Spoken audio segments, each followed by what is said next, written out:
everybody likes to have more customers. They want to have more customers, more clients. They want to have greater revenue, and they want to have better profits. Because those are the things that really define what a business is and make the business work. However, the problem you have is if you're seeking simply more clients, more revenue, and more profits, it's really hard to affect change in those things, because those things are not inputs. Those are results of other things. So ultimately, there's 5 ways that you can affect change in your business. Those 5 ways are the things that affect the changes to those 3 result-driven items: clients, revenue, and profits. For clients or customers, you have to look at what are the leads. Leads are defined as people who have in some fashion raised their hand, at least a little bit, raised their hand and said, "I'm interested in what you have." So a lead has not bought something yet. A lead has to wind up understanding what you have before they're going to buy. So while you can't have a direct change effect on number of customers you have, you can affect change on how many leads you have, in order to find out how many people are out there that are looking to seek your product from your business. Then once you've defined those number of leads and you know where they're coming from, how many there are, things like that, then look at what conversion rate is. The conversion rate is the percentage of those leads, the people who've raised their hand, the percentage who actually buy something, actually become customers or clients.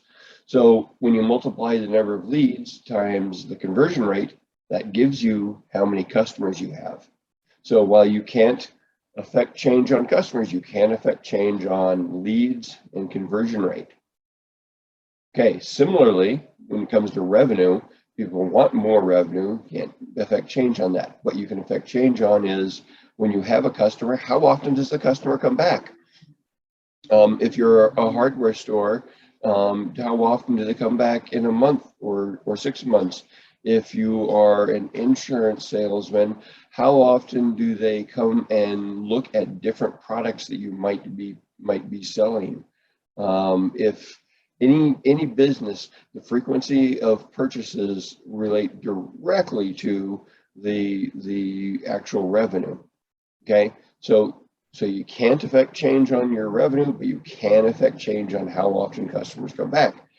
Similarly, you can affect change on how much your customers buy, what the average dollar of sale is. Okay, so if you have a average dollar of sale, you've defined what your value is, you've communicated that value to the client. Your client or customer is no longer making a decision based on price. They're now going to make a decision based on value. Now you're not going to be in competition of price. Instead, you're going to be selling based on your value, and you can affect change on the average dollar of sale that you have. Okay.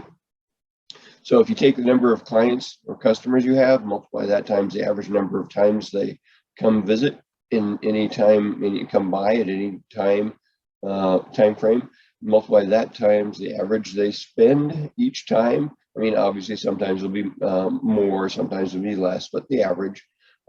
Those 3 things multiplied together give you your revenue.